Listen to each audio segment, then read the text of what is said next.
I've lost money time and time again to build a relationship with people. Actually, a deal Andrew helped me get recently where someone paid me a lot of money, and in the contract, legally, I could have kept all that money. But for one reason or another, the deal didn't go ahead. It wasn't really the person who contacted me to get involved in their business. It wasn't really their fault.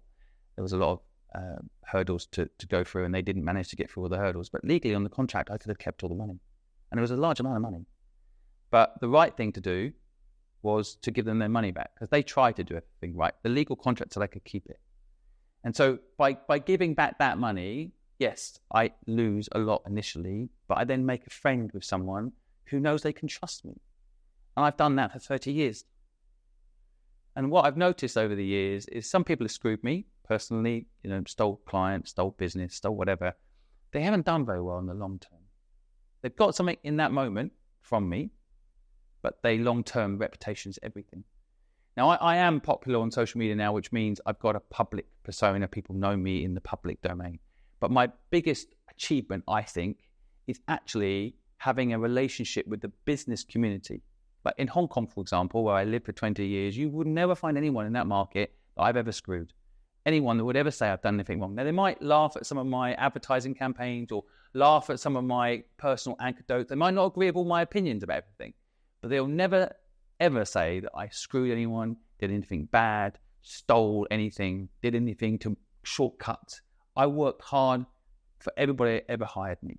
I followed through and sometimes refunded people if they weren't happy, even if I didn't think they were right. Like that reputation is your most valuable asset. Totally agree. And that is exactly it. If you're a good person, good things will happen, and you have to operate with integrity and have a moral compass, and things do go wrong, deals do fall through. You don't always fulfill what you say you're going to deliver through no fault of your own. But as long as you own it and are open and you're a decent person, that's how networks build. And I think, look, I work in the reputation business. Having one negative person can do a lot more harm than having 500 positive people. And then you have to, I think you continually work on your network in a way that's comfortable for you. So, I'm not your kind of glass of wine at a cheese and wine party and a name badge type person. That is and I've tried that.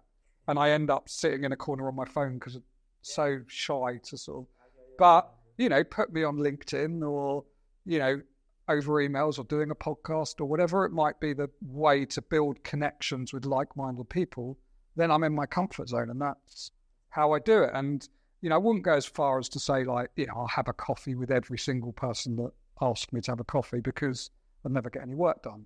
But I have learnt to be very open to short conversations and meetings with people when I don't necessarily, like going back to what you said, nothing in it for me necessarily. I don't know what they want, where it's going, but it's not a big deal to give people a bit of time, maybe give them a bit of advice, a bit of help, because you never know where they're going to go, what you're going to do. But importantly, sometimes you're not doing it with any expectation, but you kind of know it's the way the world works. And I like to know, I like the security that if I had a problem with anything, I've got so many people that I know will be there for me. Yeah, there's no question in my mind that I could pick up the phone to hundreds of people and ask them for a particular requirement, help, advice. They give it to me because I've spent my entire career doing it for other people. But I don't, because I probably, like you say, I'm probably quite guilty of not wanting to ask for help.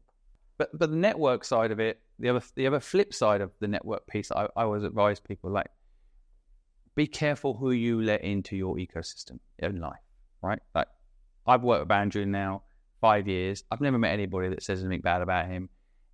It's important you associate. I am not looking hard enough. I'm not looking hard. But the point I'm trying to get to is that you have got to be careful with your personal reputation. And so I do see sometimes people, for the sake of building a network, will do business with the wrong people. And I'm not here to judge what the right or wrong is. That's up to you as an individual to decide what is right and wrong. But network is also about being discerning. And back to your point, you can't have a coffee with everybody. You have got to pick your relationships carefully. And so I've invested in a lot of companies, 78 businesses. One of the things that I talk about in the book, and I talk about investing, one of the hacks I learned about investing was, if I like someone's company and what they're doing, great, I can invest in it. And I like the founders, of course, that's important. what they're doing and how they operate. And then finally, I meet the partners of the people that have started the company. Now, this might sound silly, but you can tell a lot by the person they're with. So I would actually half interview, go for dinner or have a lunch with the whole, everyone involved in their life. And if for example, it's a silly example, but if the partner, and I had this case, I was going to invest in this company, I was going to put £500,000 in this company. It was a big investment for me, a lot of money. And anyway, I sat down with the founder who I really liked, and then my wife was with me, and their partner sat down, and instantly she was a bit rude to a waiter, which in itself is fine. Sometimes he had a bad day, but I was like, well, that's not right. Kind of clicking her fingers for drink. I was like, that's not right. And then as the dinner progressed, she was talking about how she's going to put up with her husband doing this business, but she really likes to travel business class, and she doesn't really like being a cattle class, is how she put it. And I thought, slowly I realized this founder's going to have a nightmare on his hands, because he's trying to build something, but permanently his partner's going to be saying, well, why are we not traveling business class anymore? Why are we with these, scum?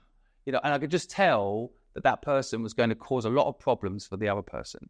And I decided not to invest. And so I think you have got to be careful who you associate with and who you align yourself with, moral code-wise, value-wise. So, yeah.